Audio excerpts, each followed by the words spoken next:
बोलिए देवी मैया की जय। आप सबके बीच में एक नवरात्रि भजन लेके आई हूँ, जो जिससे कि नवरात्रि आने वाली है और मेरी मैया का आगमन होता है। तो देखिए एक भक्त अपनी माँ से कैसे पुकार करता है, कैसे गुहार करता है। आइए इस गीत के माध्यम से सुनते हैं। मंदिर के केवड़िया दे के सोई काली मैया हो डेहरिया धई के ना, हो डेहरिया धई के ना। उनकर सेवा का पुकारई हो डेहरिया धई के ना, उनकर सेवा का पुकारई हो डेहरिया धई के ना।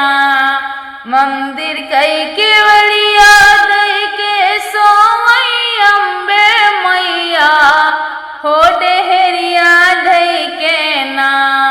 मंदिर कई केवड़िया दई के सोई सीताला मैया हे डेहरिया धई के ना, हो डेहरिया धई के ना।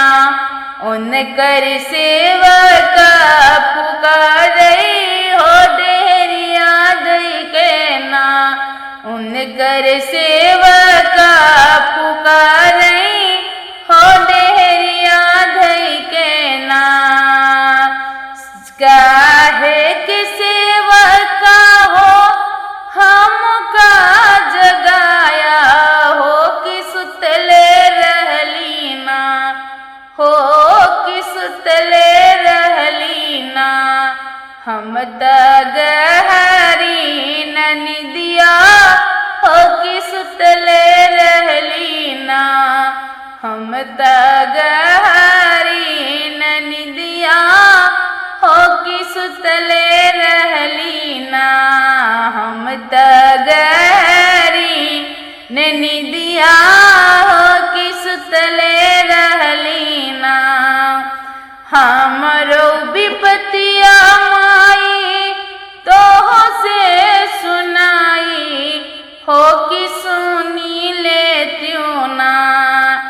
अपन विपतिया माई तोह से सुनाई हो कि सुनी लेत्यूं ना, हो कि सुनी लेत्यूं ना।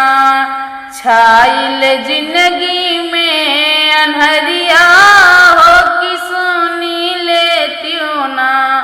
छाइल जिंदगी में अनहरिया हो कि सुनी लेत्यूं ना। सबका तनैया मैया खेयू कि नरवा हो हमारी नैया ना, हो हमारी नैया ना। बीच डूबल माज धरवा हो हमारी नैया ना। डूबई बीच माज धरवा हो हमारी नैया ना।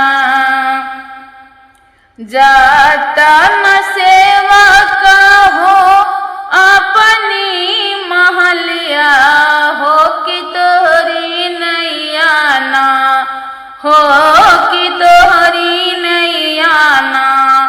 खेई के लऊबई किनरवा हो कि तोहरी नैया ना।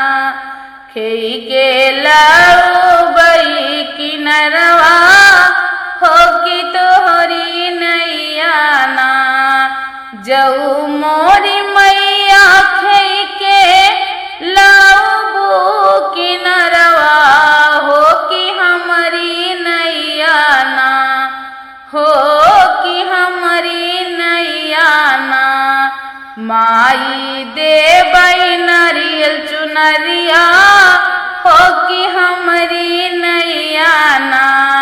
तोह के देबई हम करहिया हो कि हमारी नैया ना। खेई के लऊबूज किनरवा हो कि हमारी नैया ना। बोलिए मैया की।